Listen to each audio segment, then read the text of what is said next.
Ехо, извиняй. Има такъв плъх в хода. Имаш ли представен начин на улов, как да го хвана? Значи влязъл е през мазето, аз видях откъде изляза. Влязъл, обаче не ще да влиза в мазето, в смисъл в гаража. И е доста голям. Те се пробват така да се ловят. Значи аз успях да го спра някакси с парцала. Опитва се да влезе през една дупка тук на вратата ми, която просто самата каса така е сложена. Трябва да купиш от това, така не мога.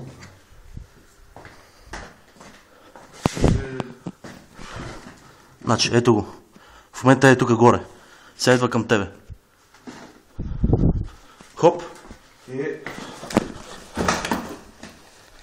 Видя ли го? Ето го. Значи той не може да влезе вътре в мазето.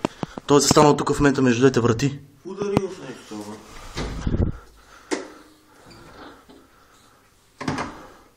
Между двете врати е. Ево. Сега тук отстрани на дупката. Да, не го май. Трябва го дайте. Чакай. Ще го свалим, не е умрял. Все още. Не мога да. Удари го да го покупа.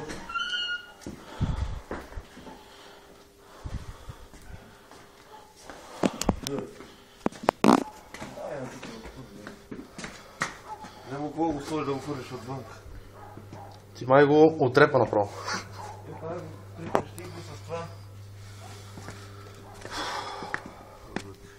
Значи това нещо е в гаража, от няколко месеца го наблюдавам и гризе всичко в гаража. Ти не знам. Не, само един е. Не мога го изкарам се от тук. Ама нямаше нещо... С нещо? Лопатка с него го фърлиш навънка.